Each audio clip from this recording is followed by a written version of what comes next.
Энэ нэвтрүүлгийг хөтлөөд 12 цаг лав хөл дээрээ босоо зогссон баха. Миний нуруу их өвдөд байгааг чи мэдчихэж байгаа тий. Чи зогсож байгаа юм чи. Одоо хөвтгөө явах. Би энэ хавар өнгөрөөд байгаа болохоор миний хөвдөхгүй байна. Харин ер нь болж л өгөө суудаг, хөвдцэг, ундаг, уудаг энтрийн бөөр чи явдаа. Үргдэг, зөөдөг, мөөдөг бол над дээр ирээд байгаа тий. Харин тэгээд байна. За яг хөө. Гэхдээ би нэг арга болцсон байгаа. Дараачийн бүтээл чинь юу юм бэ? Дараачийн бүтээл 192 дугаартай од билгийн бүтээл, од билгээ. Өөрийнхөө бүтээлийг бидэнд хэлцүүлээч. Хүзүүн нурууны татлагын ор. Одоо бүгдээр нийлж Мөнхбаатар татчихдаг жоохон. Аха, болно шүү дээ. За тэгвэл 5 минут хугацааг явуулаад бүтээлээ танилцуулангаа бэхлээд тэгээд татчих за. За. Танилцуулангаа бүтээлээ татчихна гэж байна. За, дээшээ хөвтгөө яах вэ? Би штанг өргөж байгаад нуруугаа нэг эвгүй болгосноос хойш нуруу босоогоор их удаан зогсохоор өвлөд идэг болсон. Энэ татлага бол их хэрэгтэй. Ер нь нуруунд суулгаддаг гэдэг. Нурууны ор маань одоо шал өөр байсан. Тэгээ хордоо шатанда бүх одоо юунууд энэ тамиг төхөөрөмжүүдийн шинжилсэн байгаа. Бүрэн шинжилсэн байгаа.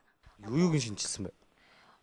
Тавцсан ер нь бол бүхэл бүтэн одоо бүгдийн л шинжилсэн байгаа л да. Тавцсан одоо тэгээд энэ өсгөгч буулгагч байгаагүй тохиолдолтой олгосон, гэрэлтэй олгосон. Тэгээд одоо өмнөх хормон болохоор хүний тусламжтай татлагаа хийдэг байсан бол хордоо шатанда бид нар бүр илүү одоо хөгжүүлээд одоо тэр хүний тусламжийг өөрөө хийх тийм боломжтой болсон байгаа. Бүтээл маань 1-р шатанд оролцохдоо шүүгч нараас бас нэлээд даалгавар аваа явсан. Тэрхүү даалгавруудыг биелүүлсэн үү? Биелүүлсэн гэж бодож байна хавта. За тэр даалгавруудыг биелүүлнэ гэдэг маань 2-р шатанд оролцох хэрэгтэй. Одоо бол бүх зүйлээ шалгуулад хэрвээ тэнцэх юм бол 3-р шатанд шалгарна. Тэгээд өмнөх бүтээлээ бодвол илүү боловсронгуй болгосон. Тэгээд ер нь бол энэ нуруу одоо нурууны одоо энэ өвчлөл, хүзүү, шохоожилт, морилтын өвчин маань ер нь бол одоо бол эмчнэрийн анхаарал төрж байгаа нэг юу одоо анхаарал байгаа нэг илүү тулгамдсан асуудал болоод байгаа. Тэгэд ер нь одоо залуу гэлтгүй одоо ер нь ихэнх хүмүүсийн нуруу өвддөг одоо техник технологийн хөгжлөөс болоод хүмүүсийн нөгөө нэг байнгын хөдөлгөөн нь багасаад биеийн бүтцэд нь өөрчлөлт ордог толгуур эртнүүдэд. Тэгээд одоо эдгээрээс үржин сэргийлэхийн тулд ер нь бол энэ ор маань одоо маш хэрэгтэй. Тэгээд энэ ор маань болохоор ер нь хаанч байсан хэрэглэгдэх боломжтой. Давуу тал нь хэм бол цахилгаан хэрэглэхгүй. Тэгээд одоо Монгол нутаг одоо хаанч байсан хэрэглэх тохиромжтой эмнэлэг албан газар одоо хаанч байсан хэрэглэх тохиромжтой. Энэ нэг мөсөө эрүү мөрөг хийчихлэхгүй. Одоо бол энэ бол нурууны татлага тусдаа хийвэл илүү юу л да.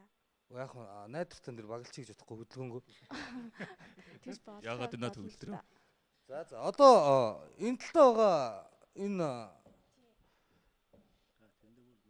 араагаар өөрийгөө босгоно. Оо. Дээш нь доош нь. Дээш нь доош. Өөрөө хөвдөх юм чи өөрөө босгох л дээ. Тэгээд биеийнхээ инерцээр ингээд одоо хүн маань өөрөө одоо явж өгч байна дөө. Нуруугаа багалчиг сайхан санагдчих штэ. Яг энэ өвдөж байгаа хэсгээр нуруугаа боосон чи. Уул нь бас эрүүг нь ягаад найдвартад нээчих гэсэн юм да эрүүг нь боо. Доошо гусаад унчвал яах вэ? Унахгүй. Сугаараа бэхлэгдээд манаас айгу чанартай байгаа. Сундаггүй, агшдаггүй, найдвартай. Ядарч ин би гэж чадах. Зүгээрээ. Чи хөвч байгаа юм чи өөрөө гэж чад та. Тий, хүн өөрөө ер нь бус хүмүүсийн дулцаагүйгээр өөрийнхөө татлагыг хийх боломжтой гэсэн учраас. Тий, тэгээд 15 градус дээр ихээр тохиод уурж байгаа. 15 градус дээр ихээр тохиод уурна. Тий. Одоо хэдэн градустай вэ? Гээд гэрэл харж байгаа. Одоо хэд дээр явж байгаа вэ? Эндээс градусыг хараад. Болно. Хаашаа. Монголч амарч гинөө. Гар марыг баглахгүй юм. Өндөр болд шүү дээ. Би одоо энэ байнга хөвддөг, суудаг болж тэгвэл ундаг юм байвал унцдаг хүнийг жоох баглж байгаа гэж идэг чинь. Яа төгөлдрөө. Тэгээ биеэ сул тавиад. Биеэ сул тавиад. Тийм бас эмчилгээний журмын учраас хүмүүс маш хэрэгтэй л дээ. Төгөлдрөө би жоох амраад аваад гэзээ. Тэгээ ер нь бол ингээд сонголт хийснийхаа дараа ер нь бол 10 минут хөлөө нуглаад амрах хэрэгтэй гэдэг. Тийм. Ийм л юм болсон юм да. Одоо зэн сая жоохон яцлаа л да. Уг нь ажиллаж исэн тэнд. Тэгэд 15 градус дээр яхаараа ногоон гэрэл хасаад энэ бол 15 градусаар тэгээд сигнал дуурайад та 15 градус дээр ирлээ. Энэ бол хэвийн хэмжээ. Тэгээд 30-аас 30 градус дээр ирэхээр шар гэрэл хасаад ер нь бол нэлээд дундаж хэмжээнд дээр ирчлээ. Тэгээд ер нь бол биеийнхээ жингээс хамаарат 30 градус хүртэл ер нь бол хангалттай энэ бол аюулгүй. 0-60 минут нөгөө нэг сонголт хийдэг байхгүй юу? Тэгээд эн чинь болохоор одоо хүн өөрийнхөө нөгөө нэг бие дийлрэх одоо юунаасаа болоод 20 минут хийж болно, 30 минут хийж болно. Тэгээд грацаа бас тохируулаад өөрийнхөө бие физиологийн онцлог тохируулаад хийх тохиромжтой. Ийм ижил төрлийн ийм сонголтын юу хэд орчим төгрөг үү? Та хоёрын хэд орчим болдгийг.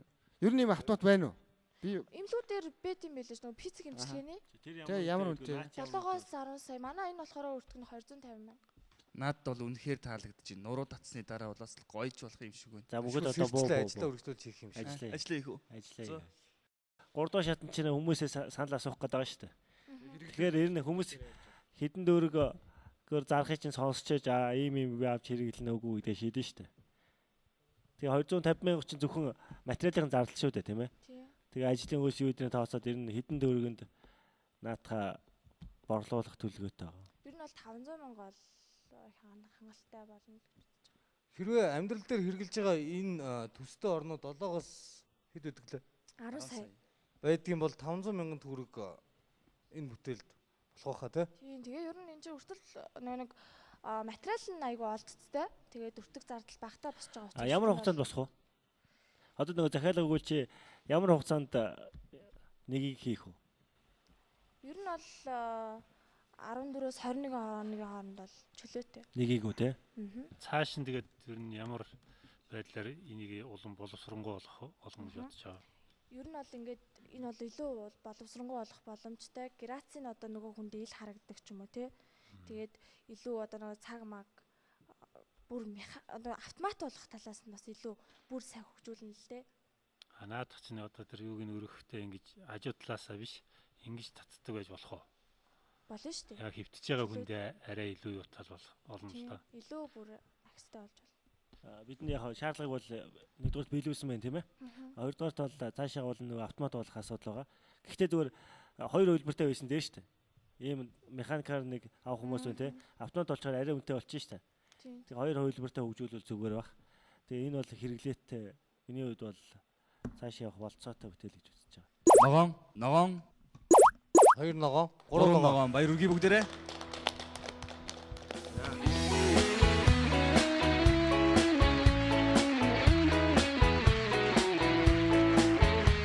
Хоёрдугаар шатанда тэнцээд гараад ирлээ. Маш их баяртай байна.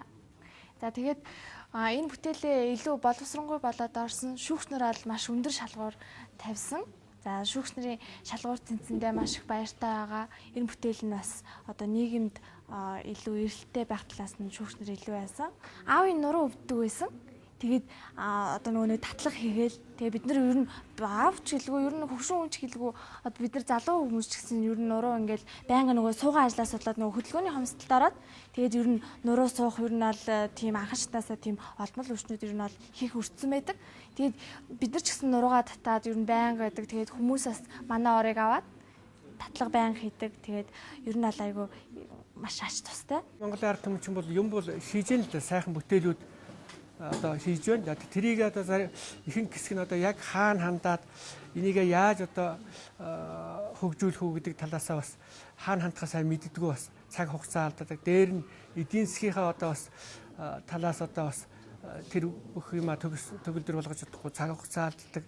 Тэгээд одоо дарагдмал ийм бүтээлч болох тал их байдаг шиг байгаа. Тэгэхээр энэ сайхан одоо чөлөөт орчныг бүрдүүлээд энэ дунд энэ сайхан Монголын зохион бүтээгч залуус одоо тэр л бүх хүний хийсэн бүтээлийг нэг дор цоглуулж одоо өрсөлдүүлж байгаад баяртай байна. Тэгэхээр энэ Монголын одоо хөгжилд бол маш их одоо хөрөнгө оруулалт болох нэ.